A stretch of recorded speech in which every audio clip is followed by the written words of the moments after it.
आज की राजनीति में सबसे बड़ी चुनौती सारे राजनीतिक दलों के लिए जो थी वो ये थी क्राइसिस ऑफ क्रेडिबिलिटी, विश्वसनीयता का संकट।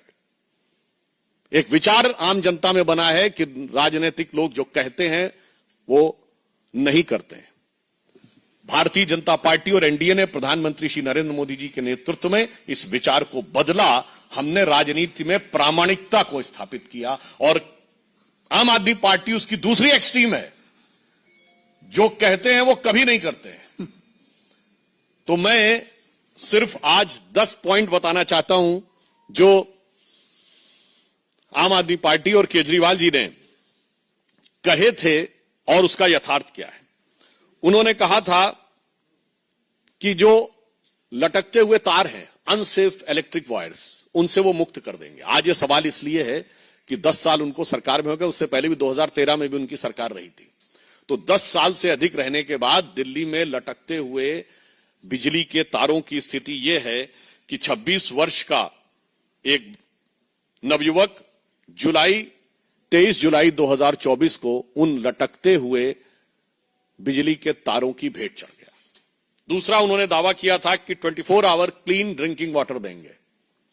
और अभी जब गर्मी आया तो लोगों ने देखा कि उत्तर पश्चिम दिल्ली और बाहरी दिल्ली के क्षेत्रों में किस ढंग से पानी को लेकर हाहाकार था। और पत्रकारों ने भी जाके देखा। चलिए, आप नेताओं की बात पे, राजनीतिक दलों के कार्यकर्ताओं की बात पे विश्वास न करें कि वो उसमें किस प्रकार की दुर्गंध आती थी जिस पानी का प्रयोग करना पड़ता था।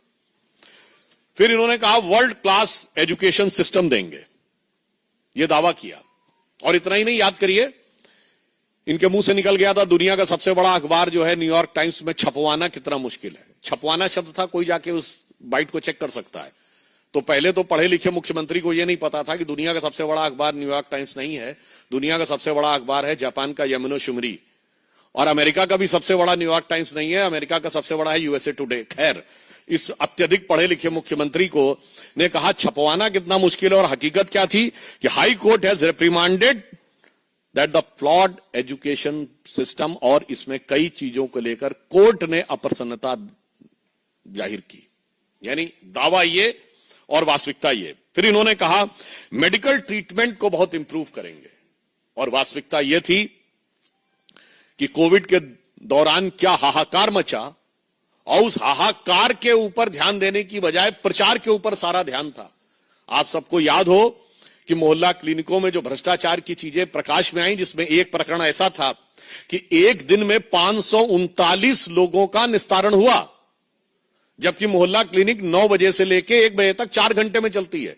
240 मिनट में 539 लोगों का निस्तारण, मतलब 20 सेकंड के अंदर डॉक्टर ने मरीज को देख भी लिया, असेसमेंट कर भी दिया, पर्चा लिख भी दिया और दवा मिल भी गई। और कौन सी ऐसी मोहल्ला क्लिनिक थी जिसकी इतनी कैपेसिटी थी कि सीसीटीवी फुटेज दिखाई जाएगी 539 लोग आके कहां खड़े हो गए थे। यह यथार्थ था। उसके बाद उन्होंने कहा पोल्यूशन फ्री एनवायरनमेंट देंगे। आज स्थिति यह है, इसमें कुछ कहने की जरूरत नहीं है।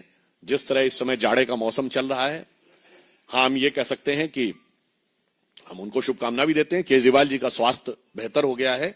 मुख्यमंत्री बनने से पहले जिस चीजें नजर आती थी, मगर दिल्ली की आबो हवा की सेहत बहुत खराब होती चली गई है। इसके बाद इन्होंने कहा कि जो कूड़े के ढेर, यानी ये छठा पॉइंट है, कूड़े के ढेर, इनको समाप्त करेंगे। और आज स्थिति यह है कि कूड़े के ढेरों की हाइट बढ़ रही थी। कुतुब मीनार से कुछ मीटर की दूरी के ऊपर, कुछ थोड़ी दूरी के ऊपर जो कूड़े का ढेर है, उसकी हाइट ऐसा समाचारों में आया कि 8 मीटर तक बढ़ गई है। 7वां दावा, दिल्ली महिलाओं के लिए सुरक्षित बनाएंगे। और भारत के इतिहास का इकलौता उदाहरण, जहां किसी भी सरकार के मुख्यमंत्री आवास में उसी पार्टी की महिला सांसद की पिटाई की गई और आरोप लगा मुख्यमंत्री के ओएसडी पर। पूरे भारत में ऐसा उदाहरण नहीं मिलेगा। मायावती जी के ऊपर स्टेट गेस्ट हाउस कांड में हमला हुआ था, वो समाजवादी पार्टी की सरकार ने किया, हो तो विरोधी दल था। यहां तो सत्ताधारी दल की, अपनी पार्टी की महिला के साथ। और जो कुछ महिलाओं के साथ अन्य चीजें हो रही हैं वो किसी से कोई छुपा हुआ नहीं है। जो चीज इनके अधिकार में, ये कहते हैं ना कानून व्यवस्था अधिकार में नहीं, अरे भाई मुख्यमंत्री आवास के अंदर की सारी व्यवस्था तो आपके अधिकार में थी और मांगने पर सीसीटीवी भी नहीं थे।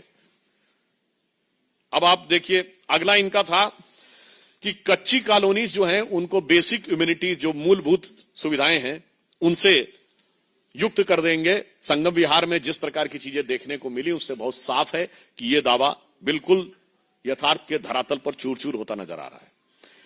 फिर इन्होंने ये कहा था कि जो झुग्गी झोपड़ी के में रहने वाले लोग हैं उनको स्थायी आवास देंगे। आज 1 दशक पूरा होने के बाद भी ये दावा सिर्फ हवाई दावा है, जबकि प्रधानमंत्री जी के प्रेरणा से चलने वाली योजना में 3024 फ्लैट्स अब तक कालकाजी एरिया में झुग्गी झोपड़ी के लोगों को दिए जा चुके हैं। हम जो कहते हैं वो करते हैं और जो वो कहते हैं वो कभी नहीं करते। अब यमुना की सफाई, आप सभी को पता है, उनका वीडियो भी अवेलेबल है कि यमुना की सफाई कैसी करेंगे कि वो नहा के दिखा देंगे। और आज स्थिति है कि वो पास जाने में भी हिचकते हैं। यमुना की झाग वाली फोटोएं आप सब ने देखी।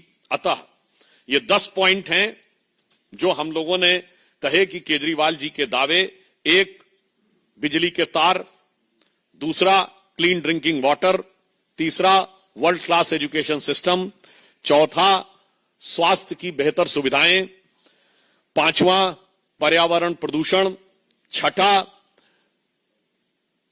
गंदगी के ढेर, 7वां महिला सुरक्षा, 8वां कच्ची कॉलोनियों में बेसिक फैसिलिटीज और 9वां झुग्गी झोपड़ी के लोगों को मकान और 10वां यमुना की सफाई। ये तो नहीं किया, मगर काम ऐसे अद्भुत किए हैं कि भारत की राजनीति में उदाहरण न मिले। खबरों के ताजा अपडेट के लिए चैनल को लाइक, शेयर और सब्सक्राइब करना ना भूलें।